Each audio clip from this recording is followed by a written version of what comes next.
Bom, Hebreus capítulo 11, 10 diz assim, falando de Abraão, porque esperava a cidade que tem fundamentos, da qual o artífice e construtor é Deus. A palavra em grego aqui, artífice, é a palavra teknike, que significa que é de onde vem a palavra arquitetura. Vem toda dessa palavra aí, arquiteto, arquitetura. A propósito, arqui significa principal. Então, quer dizer, o principal que desenha, que planeja, não é? O feitor, etc. Lembra que nós falamos da palavra que significa a palavra arcebispo, arcanjo, etc. Também é arquiteto, é esta mesma palavra. Então aqui diz artífice e construtor. Então, arquiteto e construtor. Então, quer dizer, ele tem a planta, mas ele também constrói. É ele quem desenha a planta e é ele também quem executa a construção. Então, hoje nós temos na construção, nós temos um arquiteto e ele desenha a planta, ele passa a planta para um construtor, não é? Aquilo que estava na sua mente e o construtor executa aquilo para ele. Vai prestando atenção aí. Veja que Deus é chamado dessas duas coisas, ele é arquiteto e ele é construtor. Deus é construtor. Bom, vamos dar uma olhada nisto então. Como é que essas coisas se desenrolam? Deus, o próprio Deus, é um construtor. Ele próprio faz. Muito bem. É ele, eu sei que é ele. Vamos lá então. Agora, vamos continuando aqui. Nós vamos ler bastante aqui do Futuro Lar. Essa mensagem é maravilhosa. No 495. Ele estava orando, ajuda-nos, Senhor, se há alguém aqui que é chamado para esta ceia das bodas do Cordeiro, esses 1000 anos do reino milenar, e para a seguir entrar na cidade depois que a lua de mel estiver terminada. O milênio é simplesmente a lua de mel. Depois ela, a noiva, o noivo, leva a sua noiva para casa. É dela, o noivo dela e a sua noiva. Ele foi preparar uma casa desde que ele ficou noivo. Agora, lá no 449, voltei um pouco. Vocês captaram a cidade? Vejam, é um monte santo. Irmão Brando desenha no quadro. Nada causará dano ou fará destruição em todo o meu santo monte, diz o Senhor. A cidade não é um cubo, não é um quadrado, é um monte. E a largura pelo comprimento, pela altura são iguais, vem? São 2.400 quilômetros deste lado, 2.400 quilômetros daquele lado, 2.400 quilômetros por todo o contorno e com 2.400 quilômetros de altura. Assim, é realmente um grande monte, como a pirâmide, e a cidade fica no monte, em cima do monte. Glória! Aí está, eis os paraísos de Deus, a luz do mundo, aquele reino perfeito, não no 7º dia, mas no dia eterno. Vem, não no milênio, mas na nova terra. Quando é que essa cidade vai estar aí? Ele está dizendo, não no milênio, na nova terra. Mas espera aí, profeta de Deus, uma hora o senhor fala um negócio, outra hora o senhor fala outra coisa. Aí, né? Mas é que o profeta de Deus ele gosta de confundir as mentes de falcões, as mentes de abutres, as mentes de canário, as mentes de papagaio, as mentes de coruja, né? Porque tem a coruja tem um olho melhor do que o da águia. Sabe qual que é o problema da coruja? Enxerga melhor, só que só enxerga no escuro, só vê rato, vê cobra, vê lagarto. É aquele que só vê os podres da igreja. Aquelas pessoas que ficam sabendo de tudo, só vê no escuro. No claro não enxerga nada, ela vai dormir, durante o dia ela dorme, não quer enxergar nada. Não quer enxergar nada. Tem o crente coruja, tem o pastor coruja, que sabe de tudo, sabe dos podres de todo mundo. Coisa que nem você sabe da sua vida, ele sabe. Desculpa o desvio aqui, tá? Mas vamos lá.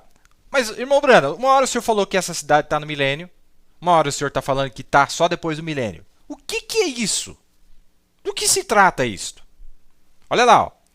Aí está, eis os paraísos de Deus, a luz do mundo, aquele reino perfeito, não no 7º dia, mas no dia eterno. Vem, não no milênio, mas na nova terra. Enquanto está passando pelo milênio, está passando pelo processo de santificação, mas ainda assim tem de ser queimada, está vendo? Ora, o sangue redimiu as pessoas, isto mostra, este memorial, de que o preço foi pago, aqueles 1000 anos, mas depois tem que ser purificada pelo fogo, assim como vocês foram, os seus delegados desta cidade, a delegação, não é, para esta cidade. Muito interessante. Estão captando aí? Ele está dizendo, olha, essa cidade só vai aparecer depois do milênio. Um pouquinho antes ele disse, Abraão estará aqui naquela cidade no milênio. Vai olhando aí. Vamos estudando. Uma hora está aqui, uma hora não está. Uma hora é só depois, uma hora é antes. Ele está contradizendo ou ele está mostrando dois lados de uma grande verdade? Vamos lá então. Tem coisa boa aqui, meus amados.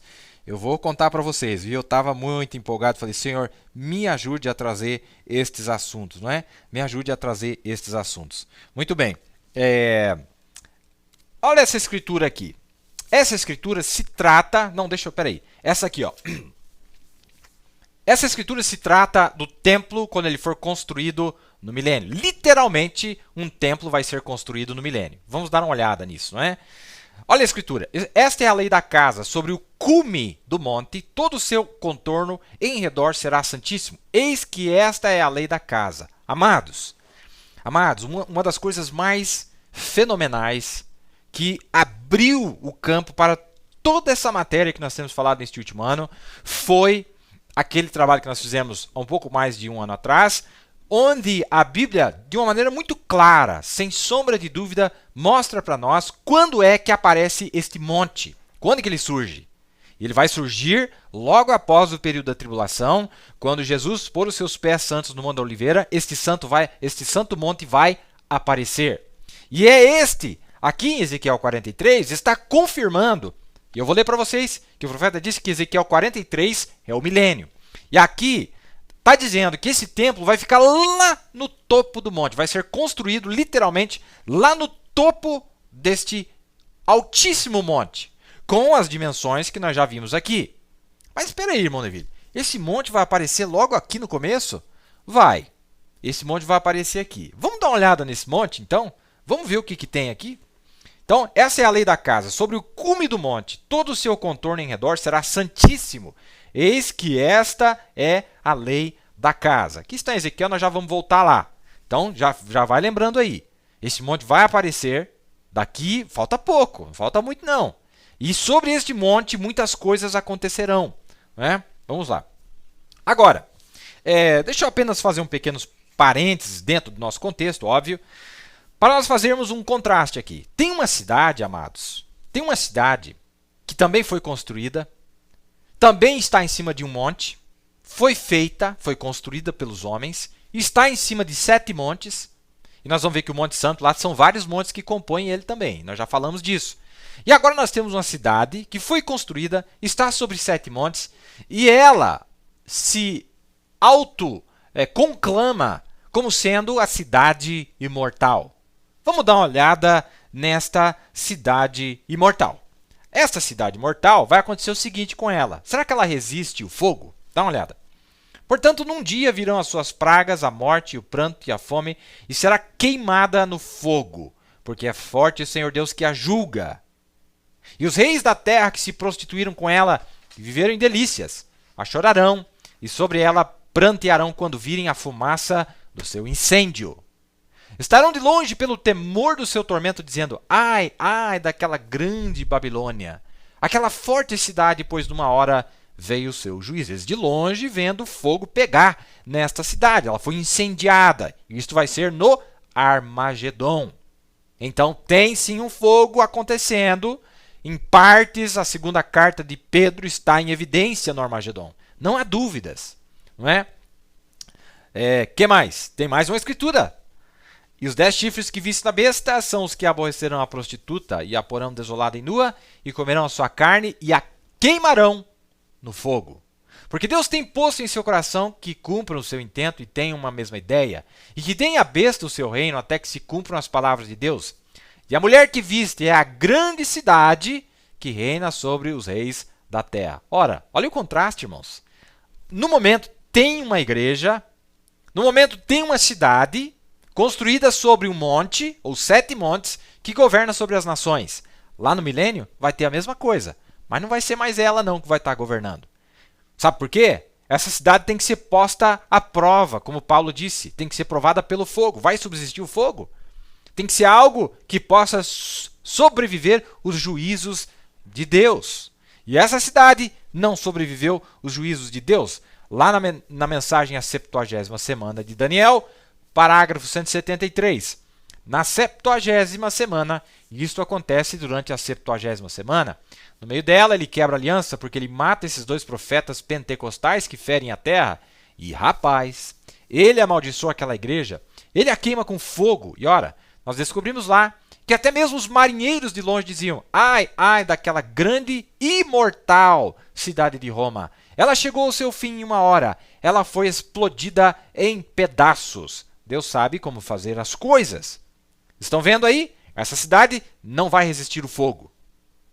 Mas se ela diz que é uma cidade imortal e ela não resiste o fogo, vamos dar uma olhada o que tem aí pela frente? Vamos dar uma olhada o que tem aí pela frente. Muito bem, vamos com